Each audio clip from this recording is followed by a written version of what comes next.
सासरे बुवा, आज अशा प्रकारे भूक मिटवा. मी नीता. माझं लग्न होऊन 2 वर्ष झाले होते. माझा नवरा सोडून मला बाहेर देशात कामासाठी गेला होता. पण 2 वर्षापूर्वी गेला तर अजून वापस आलाच नाही. माझं ज्या दिवशी लग्न झालं त्याच रात्री तो मला सोडून गेला कामाच्या निमित्तानं. पण अजून तर तो काही वापस आला नाही.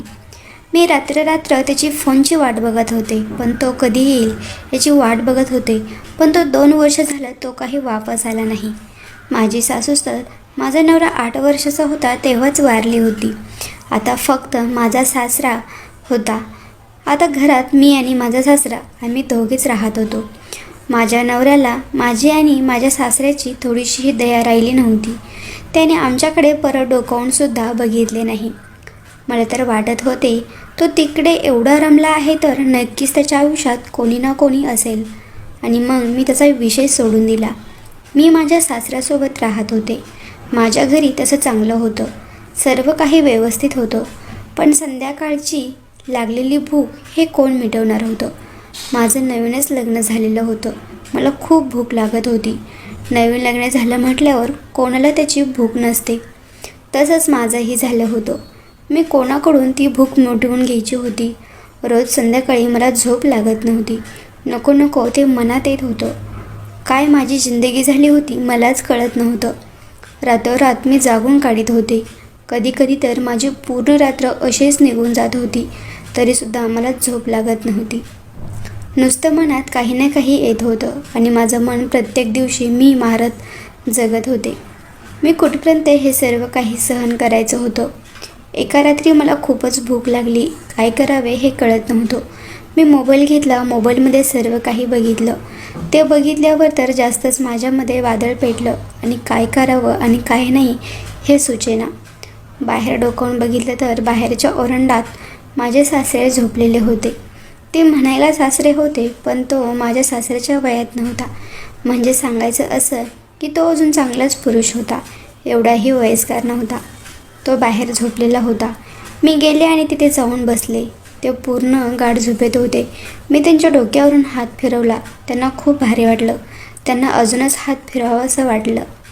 मी परत त्यांच्या डोक्यावरून हात फिरवला. तेही चांगला प्रतिसाद देत होते, म्हणून माझी हिंमत वाढली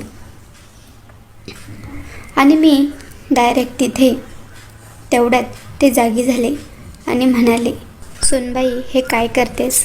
मी म्हणाले, सासरे बुवा, मला खूप जोराची भूक लागली आहे आणि तुम्हाला तर माहितीच आहे माझ्या लग्नाला झाले 2 वर्ष, पण अजून काही म्हणावं तसं जेवले नाही. म्हणजे मी जेवलेच नाही असंच म्हणा. मला खूप भूक लागलेली आहे आणि काहीही करून मला आज ती भूक मिटवायचीच आहे.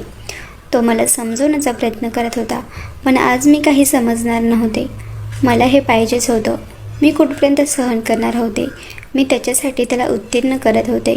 तोही राहिला पुरुष माणूस, तो कुठपर्यंत सहन करणार होता. त्याच्याही मनात आता वादळ आलं होतं. रोमारोमांत सर्व काही झालं होतं.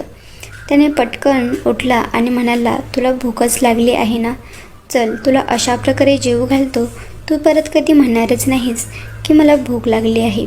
आणि त्याने मला ओढीत ओढीत माझ्या रूममध्ये नेलं आणि मला बेडवर लोटले.